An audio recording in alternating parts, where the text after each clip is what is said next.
Hello friends, good morning. कैसे हैं आप सभी? Welcome back to my online portal Raj education centre. Class 10th mathematics का लेक्चर हमें आगे कंटिन्यू करना है। जो भी स्टूडेंट्स हमारे चैनल को वॉच कर रहे हैं तो एंड तक जरूर देखें। किसी भी स्टूडेंट्स को कोई भी डाउट हो या कोई भी क्वेरीज हो तो हमें कमेंट सेक्शन में ज़रूर बताएं।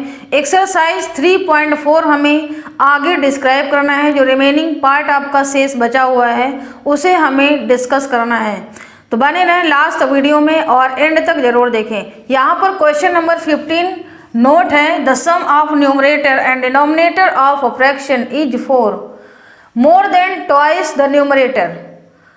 If the numerator and denominator are increased by 3, they are in the ratio 2:3. Find the fraction. हमें फ्रैक्शन निकालना है। तो सबसे पहले आपको क्या करना होगा, लेट करना होगा न्यूमरेटर और डिनोमिनेटर को। तो इसका सॉल्यूशन हमें यहाँ पर लिखना है लेट।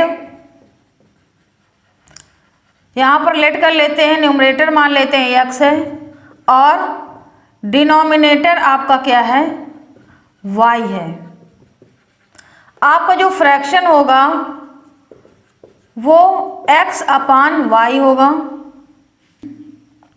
अब कंडीशन में कह रहा है, जो फर्स्ट कंडीशन है क्वेश्चन में, अकॉर्डिंग टू क्वेश्चन अगर हम देखते हैं तो कह रहा है the sum of numerator and denominator, यानी कि x प्लस वाई, हमने इनका सम कर दिया। ऑफ अ फ्रैक्शन इज 4 है, more than twice of numerator, यानी कि more than twice of numerator कितना है, x है, उसका ट्वाइस है और उनमें से क्या है 4 आपका अधिक है। तो ये आपकी इक्वेशन बनेगी। इसको हम सॉल्व करेंगे तो x यहाँ पर है और इसको हम इधर लाएंगे, या आप इसको उधर ले जाते हो तो ये आ जाएगा 2x minus x minus y plus 4 equal to 0। हमने क्या किया, x प्लस वाई को उस तरफ ले गए तो यहाँ पर आ जाएगा x minus y plus 4 equal to 0, x minus y equal to minus का 4। ये आपकी इक्वेशन फर्स्ट आ जाएगी। अब उसके बाद में सेकंड कंडीशन देखते हैं। If the numerator and denominator are increased by 3, इसमें क्या है कि न्यूमरेटर में भी हमें 3 इंक्रीज करना है और डिनोमिनेटर में भी हमें 3 इंक्रीज करना है। ये अकॉर्डिंग टू कंडीशन आपको पहले से मेंशन है। तो x प्लस 3, न्यूमरेटर में भी हमें x प्लस 3 करना है और डिनोमिनेटर में भी हमें y प्लस 3 करना है, दोनों में इंक्रीज करना है। दे आर रेशियो, इसका रेशियो कितना हो जाता है, 2/3 हो जाता है। इसका हम क्रॉस मल्टीप्लाई करेंगे तो 3x plus 9 is equal to 2y plus 2 3 जाए आपका 6 हो जाएगा। इसको हम क्या करते हैं, इधर लाते हैं तो ये हो जाएगा 3x माइनस 2y और 6 माइनस 9 को हम उधर ले गए तो ये आपकी इक्वेशन निकल के आएगी 3x minus 2y equal to minus का 3। ये आपकी कौन सी इक्वेशन हो गई, सेकेंड इक्वेशन हो गई। अब देखिए आपको यहाँ पर क्या समझ में आ रहा है, पहली इक्वेशन और दूसरी इक्वेशन में y वाला कोई भी टर्म यहाँ पर देखिए कोफिशिएंट इक्वल नहीं है और ना ही x वाला। तो हमें क्या करना होगा, पहली इक्वेशन में आपको यहाँ पर हम 2 का या 3 का मल्टीप्लाई कर सकते हैं। 2 का मल्टीप्लाई करेंगे तो हमारा y वाला टर्म क्या होगा, इक्वल हो जाएगा। तो यहाँ पर हम मल्टीप्लाई करेंगे तो क्या हो जाएगा, 2x minus 2y is equal to minus का 8। और दूसरी इक्वेशन है आपकी 3x minus 2y is equal to minus का 3। ये आपकी दोनों इक्वेशन आएंगी। अब इनको क्या करना है, हमें सब्ट्रैक्ट करना है। सब्ट्रैक्ट करने पर एलिमिनेशन मेथड में आपको क्या होता है, साइन चेंज हो जाते हैं, माइनस हो जाएगा, यहाँ प्लस हो जाएगा और यहाँ पर भी प्लस हो जाएगा। तो ये आपका कैंसिल हो जाएगा और यहाँ पर आपका बचेगा माइनस का x इक्वल टू, यहाँ पर आपका बचेगा माइनस का 5। तो x इज इक्वल टू कितना आ जाएगा दोस्तों, 5 आ जाएगा। तो x इज इक्वल टू जो 5 आया है उसको हमें किसी एक इक्वेशन में यहाँ पर फर्स्ट में या सेकंड में पुट करना है। तो x is equal to 5, put the value in equation first. यहाँ पर आ जाएगा x minus y equal to minus का 4, 5 minus y equal to minus का 4, माइनस का वाई माइनस का 4, 5 को हम उधर ले जाएंगे तो माइनस का 5 आ जाएगा, इक्वल टू इसको ऐड करेंगे तो माइनस का 9। यानी कि y इक्वल टू कितना आ जाएगा, 9 आ जाएगा। अब देखिए x और y की वैल्यू आ चुकी है, तो हमें फ्रैक्शन में यहाँ पर हमें पुट करना है। तो आपका जो फ्रैक्शन निकल के आएगा वो क्या आ जाएगा, x अपान y यानी कि 5/9, यही इसका आंसर होगा इस क्वेश्चन का। तो बहुत ही देखिए सिंपल क्वेश्चन था और कॉन्सेप्ट आपको यहाँ पर अप्लाई करते जाना है जैसा मैंने बताया है। और 2 इक्वेशन आपकी निकल के आएंगी और उसके बाद हमें एलिमिनेशन मेथड या सब्स्टिट्यूशन मेथड या क्रॉस मल्टीप्लिकेशन मेथड, मैंने कई सारे मेथड आपको पहले से ही डिस्क्राइब किया हुआ है, उनमें से कोई भी एक मेथड अप्लाई करके आपको आंसर निकालना है। तो बहुत ही सिंपल क्वेश्चन नंबर यहाँ पर 16 दिया हुआ है। The sum of numerator and denominator of a fraction is 18. If the denominator increased by 2, the fraction reduces to 1/3. Find the fraction. इसमें भी बिल्कुल सिंपल सा क्वेश्चन है। लेट करना होगा पहले, लेट न्यूमरेटर, यहाँ पर हमने x लेट कर लिया और डिनोमिनेटर हमने यहाँ पर लेट किया आपका y। तो फ्रैक्शन आपका क्या हुआ, x अपान y। अब पहली कंडीशन में क्या कह रहा है, फर्स्ट कंडीशन, पहली कंडीशन में कह रहा है the sum of numerator and denominator of a fraction is 18। जो फर्स्ट कंडीशन है उसमें से आपको दोनों को ऐड करना है, न्यूमरेटर को डिनोमिनेटर को, तो आपका 18 मिल जाता है। पहला इक्वेशन आपका ये बन गया। और सेकेंड कंडीशन में आपको देखिए क्या करना है, सेकेंड कंडीशन में if the denominator increased by 2, यानी कि न्यूमरेटर में हमें कुछ भी नहीं ऐड करना है ना सब्ट्रैक्ट करना है, लेकिन डिनोमिनेटर में हमें इंक्रीज करना है 2 से, तब हमारा जो फ्रैक्शन हो जाता है 1/3 हो जाता है। इसको सॉल्व करेंगे तो 3x is equal to y plus 2। अब यहाँ पर लिखेंगे 3x minus y equal to 2, ये आपकी दूसरी इक्वेशन आ चुकी है। अब दोनों इक्वेशन को क्या करेंगे, देखिए आपका यहाँ पर y में कोफिशिएंट आपका सेम है तो ऐड कर देंगे दोनों इक्वेशन को। तो यहाँ पर लिख देंगे एडिंग बोथ इक्वेशंस, दोनों इक्वेशंस फर्स्ट एंड सेकेंड को हमें ऐड करना है। तो यहाँ पर ऐड करते हैं तो x plus y equal to 18 और आपका दूसरी इक्वेशन है 3x minus y equal to 2।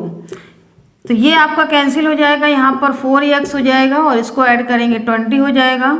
x equal to कितना आ जाएगा, 5 आ जाएगा यहाँ पर। अब x की वैल्यू को हमें किसी एक इक्वेशन में रखना है तो x is equal to 5, put the value in equation first, x plus y equal to 18, यहाँ पर 5 लिख देंगे प्लस y इक्वल टू 18। तो y इक्वल टू हो जाएगा 18 माइनस 5, कितना हो जाएगा यहाँ पर 13। y इक्वल टू कितना आ गया दोस्तों, 13। यानी कि फ्रैक्शन हमारा जो निकल के आएगा वो कितना हो जाएगा, x अपान वाई। x की वैल्यू आपकी 5 आई थी और y की वैल्यू आपकी 13 है, तो ये आपका फ्रैक्शन निकल के आएगा 5/13। बहुत ही देखिए सिंपल क्वेश्चन था। क्वेश्चन नंबर यहाँ पर 17 दिया हुआ है। The sum of numerator and denominator of a fraction 3 less than twice of denominator. If the numerator and denominator are decreased by 1, the numerator becomes half the denominator, find the fraction. जैसा question कहता है उसके according हमें condition बनाते जाना है और solve करना है। तो देखिए कैसे करेंगे, यहाँ पर सिंपली हमें क्या करना है, लेट करना है। न्यूमरेटर हम यहाँ पर लेट कर लेते हैं कि x है और डिनोमिनेटर भी हम यहाँ पर लेट करते हैं कि y है। अब यहाँ पर जो फ्रैक्शन होगा वो क्या होगा, x अपान y होगा। फर्स्ट कंडीशन में आपका जो क्वेश्चन कहता है, पहली कंडीशन देखिए the sum of numerator and denominator, यहाँ पर हमने सम कर दिया न्यूमरेटर एंड डिनोमिनेटर का, of a fraction 3 less than, यानी कि ट्वाइस ऑफ डिनोमिनेटर, 3 लेस भी करना है और ट्वाइस करना है डिनोमिनेटर का, ये करना है। हमने ट्वाइस कर दिया डिनोमिनेटर का और उसके बाद उसमें 3 लेस भी कर दिया। अब इसको हम इधर लाएंगे तो x माइनस यहाँ पर 2i हो जाएगा और ये प्लस का y है इज इक्वल टू माइनस का 3, x minus y is equal to minus का 3, ये पहली इक्वेशन आ जाएगी। और दूसरी कंडीशन के अकॉर्डिंग देखते हैं सेकेंड कंडीशन। सेकेंड कंडीशन में क्वेश्चन में कह रहा है if the numerator and denominator are decreased by 1, यानी कि न्यूमरेटर में भी हमें करना है -1 और डिनोमिनेटर में भी -1 करना है, तब the numerator becomes half the denominator, तब हमारा जो न्यूमरेटर है वो बिकम्स हो जाता है डिनोमिनेटर का आधा। तो ये क्वेश्चन में कह रहा है, ये आपकी क्वेश्चन बनेगी, इसको सॉल्व करेंगे तो ये 2x - 2, इसका मैंने क्रॉस मल्टीप्लाई किया और इसका हो जाएगा y - 1। इसको फिर से सॉल्व करेंगे तो 2x, y को हम इधर ले आएंगे और 2 को हम उधर ले जाएंगे तो 2 - 1 यानी कि 1 आ जाएगा। तो यहाँ से इक्वेशन आपकी निकल के आएगी 2x - y = 1। ये आपकी दूसरी इक्वेशन हो गई। पहली इक्वेशन दूसरी इक्वेशन को हम सब्ट्रैक्ट करेंगे तो यहाँ पर लिखेंगे सब्ट्रैक्टिंग बोथ इक्वेशंस, दोनों इक्वेशन को सब्ट्रैक्ट करना है। तो देखिए x - y = आपका -3 है और 2x - y = आपका 1 है। सब्ट्रैक्ट करने पर साइन आपके क्या हो जाते हैं, चेंज हो जाते हैं। तो यहाँ पर ये आ जाएगा माइनस प्लस और माइनस, यहाँ पर ये कैंसिल हो जाएगा, यहाँ पर बचेगा -x और यहाँ पर बचेगा -4, माइनस माइनस ये ख़त्म, यानी कि x = 4 आपका आ गया। x = 4 पुट करना है, put the value in equation first आपकी है x - y = -3, x - y = -3, x की जगह हमें 4 रखना है, -y = -3, तो माइनस का y = -3 ये उधर जाएगा तो -4 यानी कि -7। तो y = कितना आ जाएगा दोस्तों, 7 आ जाएगा यहाँ पर से। अब देखिए हमें फ्रैक्शन निकालना है तो फ्रैक्शन आपका क्या निकल के आएगा, जो आंसर होगा x/y, x की वैल्यू है आपकी 4, y की वैल्यू 7, तो 4/7 आपका फ्रैक्शन होगा, यही आपका आंसर होगा। बहुत ही सिंपल क्वेश्चन था। नेक्स्ट क्वेश्चन पे जाते हैं। यहाँ पर ये जो क्वेश्चंस गिवन है, ये क्वेश्चंस जो होंगे बेस्ड ऑन होंगे एजेज पर, यानी कि उम्र पर। जितने भी क्वेश्चन हम आपको अब डिस्क्राइब करेंगे वो एज के आधार पर होंगे। उससे पहले जो मैंने आपको बताया था वो फ्रैक्शन के आधार पर था, न्यूमरेटर और डिनोमिनेटर। तो ये डिफरेंट टाइप के जो वर्ड प्रॉब्लम्स हैं अलजेब्रा में, आपको इसी तरह से क्वेश्चंस पुट अप किए जाते हैं। तो यहाँ पर 1 बाय 1 करके आपको समझना है, और उसके बावजूद भी अगर कोई डाउट हो तो हमें कमेंट सेक्शन में ज़रूर शेयर करें। और क्लास 11th के लिए मैथमेटिक्स का लेक्चर अगर किसी भी स्टूडेंट्स को अटेंड करना है तो आप राज एजुकेशन सेंटर कानपुर वाले चैनल में जा कर के वॉच करें। यहाँ पर क्वेश्चन दिया हुआ है 18, if twice the son's age in years is added to the father's age the sum is 70, but if twice the father's age is added to the son's age the sum is कितना है 95। Find the age of father and son, हमें father की और सन की as बताना है। तो कैसे करेंगे, देखिए साइमल्टेनियसली ये लीनियर इक्वेशन है और इसमें 2 वेरिएबल हमें लेट करना होगा। तो कैसे करेंगे, देखिए लेट करेंगे। यहाँ पर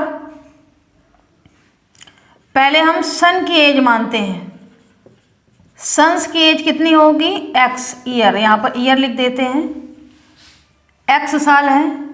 सिमिलरली आपको फादर्स की भी एज इसी तरह से लेट कर लेना है।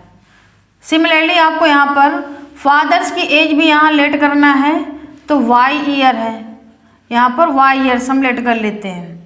अब कंडीशन में कहता है, जो पहली कंडीशन है वो कह रहा है कि if the twice of son age, यानी कि सन की जो एज है उसका 2 गुना है, is added to the father's age, यानी कि फादर की एज में हमें ऐड करना है, तब हमारा जो सम हो जाता है वो 70 हो जाता है। ये आपकी इक्वेशन बन के तैयार हुई।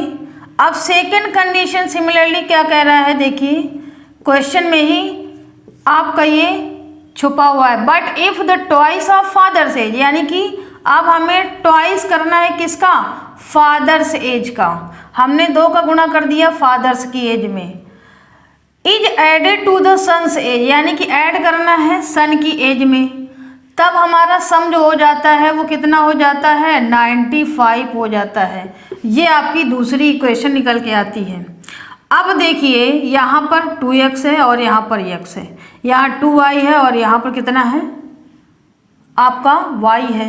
अगर हम y वाले टर्म को इक्वल करते हैं तो इसमें क्या करना पड़ेगा, एलिमिनेशन मेथड के अकॉर्डिंग 2 का हमें मल्टीप्लाई करना पड़ेगा। तो मल्टीप्लाई करके यहाँ पर लिखते हैं, सॉल्व करते हैं। तो 2 2 जो यहाँ पर 4x हो जाएगा plus 2y is equal to 72 जा होता है 140।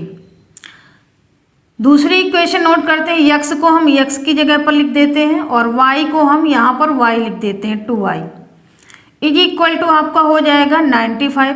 अब दोनों इक्वेशन को हमें क्या करना पड़ेगा, सबट्रैक्ट करना पड़ेगा। तो सबट्रैक्ट करेंगे पहली और दूसरी इक्वेशन को। तो यहाँ सबट्रैक्ट करेंगे, साइन आपको चेंज करना होगा, ये आपका कैंसिल हो जाएगा। यहाँ पर आपका बचेगा 3x और यहाँ पर आपका बचेगा कितना, 45 बचेगा। तो x इज इक्वल टू कितना आ जाएगा, 45/3। इसको काटेंगे तो 3 1 जा 3, 3 5 जा 15, यानी कि x की वैल्यू कितनी आ गई है दोस्तों, x इज इक्वल टू आ गई है 15। x की वैल्यू 15 आ गई है। तो x की वैल्यू को हमें किसी एक इक्वेशन में रखना है, पहली में या फिर आपको दूसरी में। तो x इज इक्वल टू आपको 15 पुट करना है, put the value in equation 1। तो यहाँ पर 2x plus y is equal to 70। तो 2 into 15 plus y is equal to 70, ये कितना हो जाएगा 30 plus y is equal to कितना हो जाएगा 75, सॉरी 70 था यहाँ पर, मैंने मिस्टेक से लिख दिया है। तो यहाँ पर आ जाएगा 70 और यहाँ पर भी आपका 70 होगा। तो y इज इक्वल टू कितना हो जाएगा 70 माइनस 30। तो y इज इक्वल टू कितना हो जाएगा 40। अब देखिए हमें x और y की वैल्यू यहाँ पर पता चल चुकी है।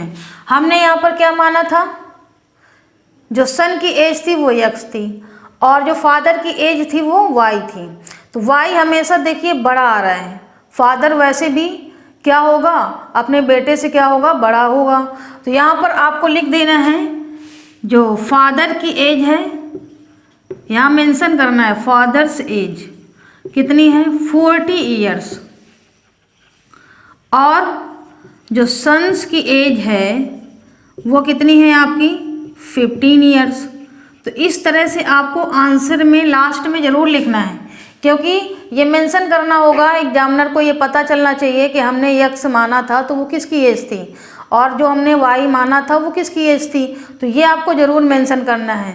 तो इस तरह से क्वेश्चन को जो एजेज वाले प्रॉब्लम्स हैं उनको हमें इसी तरह से सॉल्व करना है। क्वेश्चन नंबर यहाँ पर 19 दिया हुआ है और इस क्वेश्चन में कह रहा है 10 years later A will be twice as old as B। 10 साल बाद जो A है वो होगा ट्वाइस होगा किसका, B ओल्ड एज B से। एंड 5 years ago, और उसके बाद कह रहा है कि 5 साल पहले A was 3 times as old as B। मतलब जो A था वो 3 गुना था B से। Find present age of A and B। तो देखिए ये थोड़ा सा डिफरेंट क्वेश्चन है। तो यहाँ पर हमें कैसा करना पड़ेगा, देखिए इसका सोल्यूशन जो होगा वो लेट करना पड़ेगा एजेज। A की एज क्या हम लेट कर लेते हैं x है, मतलब A की एज कितनी है x है, और सिमिलरली हम B की एज यहाँ पर लेट कर लेते हैं y है। अब पहली कंडीशन में कह रहा है, फर्स्ट कंडीशन में देखिए 10 ईयर्स बाद, यानी कि जब कोई क्वेश्चन में अगर कहता है कि लेटर दिया हुआ है 10 ईयर्स बाद, तब हमें क्या करना है उसमें ऐड करना है, और अगर बिफोर दिया है या एगो दिया है तब हमें क्या करना है उसमें माइनस करना है। तो यहाँ पर आपको क्या करना पड़ेगा x प्लस 10, यानी कि x प्लस 10 A की एज में हमने 10 का क्या किया ऐड कर दिया, और B की एज में B हमारी कितनी है y है, उसमें भी हमने 10 का ऐड कर दिया, 10 हमने क्या किया इसमें ऐड कर दिया। तो ये कह रहा है कि A will be twice as old as B, मतलब B से A कितना था ट्वाइस था। तो इसमें हमें ट्वाइस का मल्टीप्लाई नहीं करना है, इसमें हमें मल्टीप्लाई करना है, क्योंकि ये तो ऑलरेडी से ट्वाइस था, इसमें हम करेंगे तभी ये इक्वेशन इक्वल होगी। तो इसको सॉल्व करेंगे तो x + 10 इक्वल टू 2y + 20। इसको हम इधर लाएंगे तो x - 2y इक्वल टू 10 उधर ले जाएंगे तो 20 - 10, यानी कि यहाँ पर 10 बच जाएगा। तो इक्वेशन आपकी निकल के आएगी x - 2y इक्वल टू 10। ये आपकी इक्वेशन आ गई फर्स्ट। अब सेकंड कंडीशन में देखते हैं, सेकंड कंडीशन में क्या कहता है। 5 ईयर एगो, यहाँ पर क्या कह रहा है 5 ईयर एगो, मतलब 5 साल पहले A was 3 times as old as B। 5 साल पहले था, तो मैंने आपको क्या बताया, इसमें 5 साल आपको माइनस कर देना है दोनों में। 5 साल पहले क्या था, ए 3 गुना था B से, A था 3 गुना B से, तो हमें क्या करना है, इसी में मल्टीप्लाई करना है, 3 गुना था B से।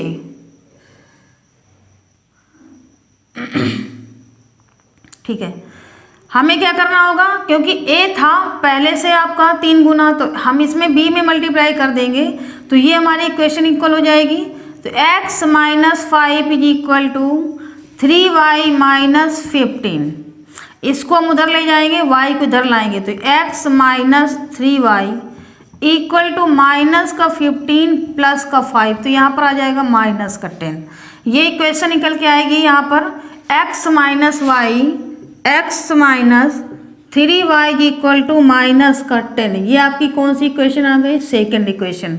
अब देखिए पहली इक्वेशन और दूसरी इक्वेशन में आपका ये x कोफिशिएंट सेम है, तो हम क्या करेंगे, यहाँ पर इसको नोट करते हैं और दोनों को क्या करते हैं, घटा देते हैं। तो x - 2y इक्वल टू आपका यहाँ पर हो जाएगा 10।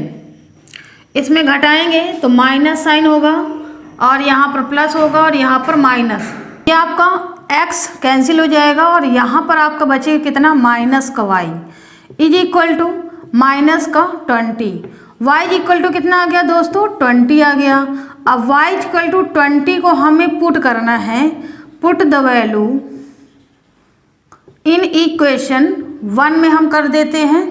तो पहली इक्वेशन आपकी दी हुई है x - 2y इक्वल टू 10, तो x - 2 इंटू 20 इक्वल टू 10 हो जाएगा। x माइनस ये कितना हो जाएगा, 2 2 जा 4, 40 इज इक्वल टू 10। तो ये x इज इक्वल टू 10, 40 उधर जाएगा प्लस में हो जाएगा, यानी कि 50। तो x की वैल्यू कितनी आ जाएगी दोस्तों, 50 आ जाएगी। अब देखिए x और y जो हमने लेट किया था, x हमने जो लेट किया था वो a की एज होगी और y जो हमने लेट किया था वो b की एज होगी। तो यहाँ पर यही क्वेश्चन में कह रहा है कि प्रेजेंट एज क्या होगी a और b की। तो जो a की एज होगी यहाँ पर हम लिखेंगे एज ऑफ a की एज कितनी होगी, जो हमने x माना था, तो ये आ जाएगा 50 ईयर्स। और एज ऑफ b की क्या होगी, 20 ईयर्स। 20 और 50 ईयर्स आएगा, तो ये इसका आंसर निकल के आएगा। देखिए तो इसी तरह से देखिए ये जो क्वेश्चंस हैं जितने भी, वो आपको x और y लेट करके ही हमने सॉल्व किए हैं। एलिमिनेशन मेथड लगाया है, अधिकतर करके हमने जितने भी क्वेश्चंस अभी तक आपको सॉल्व कराए हैं उनमें मैंने एलिमिनेशन मेथड और सब्स्टिट्यूशन मेथड ही अप्लाई किया है। क्रॉस मल्टीप्लिकेशन मेथड मैंने नहीं अप्लाई किया क्योंकि वो थोड़ा सा लेंदी भी हो जाता है, तो आपको जो इजी लगता है उसको आपको करना है। क्वेश्चन नंबर यहाँ पर 20 दिया हुआ है, father's age is 3 times the sum of ages of his 2 children. After 5 years his age will be twice the sum of ages of 2 children. Find the age of father. हमें पापा की यहाँ पर एज बताना है। तो सबसे पहले हमें क्या करना होगा, देखिए लेट करना होगा। इसमें 2 चिल्ड्रन भी हैं और उसके बाद में फादर भी है, तो यहाँ पर लेट करेंगे कि फर्स्ट चिल्ड्रन एज यहाँ पर लिखते हैं, तो child age, first child age is equal to x year है और सेकंड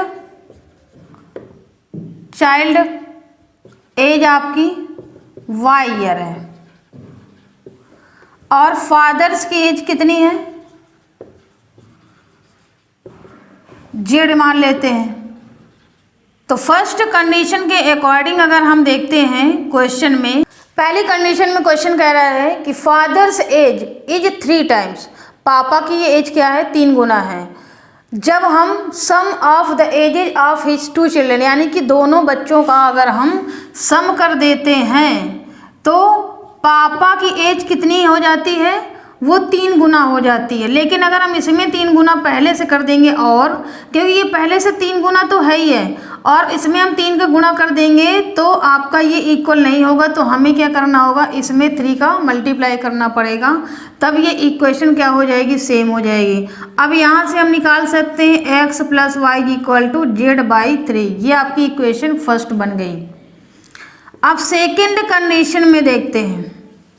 सेकेंड कंडीशन में क्वेश्चन कह रहा है after 5 years his age will be twice sum of ages of 2 children, यानी कि 5 साल बाद, 5 साल बाद यानी कि पापा की एज भी 5 उसमें ऐड हो जाएगा, और उसके बाद दोनों बच्चों में भी 5 साल ये ऐड हो जाएगा। तो y + 5 और x + 5, और इन दोनों को क्या कह रहा है क्वेश्चन में कि इनका सम है। लेकिन after 5 years his age will be twice the sum of ages, यानी कि ट्वाइस करने पर इसको हमें क्या करना है, ट्वाइस करना है, क्योंकि इसमें ट्वाइस का मल्टीप्लाई करेंगे तो ये इक्वल नहीं होगा। तो हमें क्या करना है, इसमें ट्वाइस का मल्टीप्लाई करना है 2 का। तो ये इतना हो जाएगा z + 5 = इसको सॉल्व करेंगे तो x + y + 5 और 5 कितना हो जाएगा 10 इंटू यहाँ पर 2 का मल्टीपल है, इसको सॉल्व करेंगे तो 2x + 2y + 20, यहाँ पर आ जाएगा z + 5। अब देखिए ये इक्वेशन आपकी यहाँ पर निकल के आई। अब अगर हम यहाँ पर देखते हैं कि x + y पहले इक्वेशन में कितना दिया हुआ है z/3, तो यहाँ पर हम इस जगह पर हम z/3 पुट कर सकते हैं। तो ये यहाँ पर एक वेरिएबल हो जाएगा, जब एक, तो यहाँ पर एक वेरिएबल हो जाएगा, और जब एक वेरिएबल हो जाएगा तो आपका z की वैल्यू निकल के आएगी। तो यहाँ पर देखिए z + 5 = x + y की जगह हम लिखते हैं z/3 और प्लस का 10, और इसके बाद ये आपका मल्टीपल है 2 का। अब इसको सॉल्व करते हैं, तो सॉल्व करेंगे देखिए, तो यहाँ पर आएगा z + 5 = z प्लस ये हो जाएगा यहाँ पर 30, और एलसीएम यहाँ पर 3 आ जाएगा, और यहाँ पर आपका 2 का मल्टीपल पहले से हमने इसको सॉल्व किया है। यहाँ पर एलसीएम लिया है तो यहाँ पर आ गया 30, और अपान में आपका टोटल आ गया 3 का हम यहाँ क्रॉस मल्टीप्लाई करते हो 2 का वहाँ पर, तो z + 5 इंटू ये 3 इधर आ जाएगा = z + 30, और यहाँ पर आपका 2 का मल्टीपल है। इसको सॉल्व करेंगे तो 3z + 15 = 2z + 60। अब इसको इधर लाएंगे, उसको उधर ले जाएंगे, तो 3z - 2z = 60 - 15। इसको सब्ट्रैक्ट करेंगे तो z = कितना आ जाएगा, यहाँ पर 45 आ जाएगा। 45 ईयर्स यहाँ पर आएगा जो पापा की एज होगी। 45 ईयर आ जाएगा फादर्स की एज, फादर्स एज = 45 ईयर्स। ये जो आंसर निकल के आया आपका 45 ईयर्स आया, और ये जो मेरा लेक्चर है वो आज कंप्लीट होता है। मैंने काफ़ी सारे क्वेश्चंस आपको यहाँ पर सॉल्व कराए हैं। उसके बावजूद भी अगर कोई भी डाउट हो किसी भी स्टूडेंट को तो हमें कमेंट सेक्शन में ज़रूर बताएं, और अपने दोस्तों को हमारे वीडियो को शेयर करना बिल्कुल भी ना भूलें, और ज़्यादा से ज़्यादा हमारे चैनल को सब्सक्राइब करें जो नए स्टूडेंट हैं। तो थैंक यू सो मच। जय हिंद, जय भारत।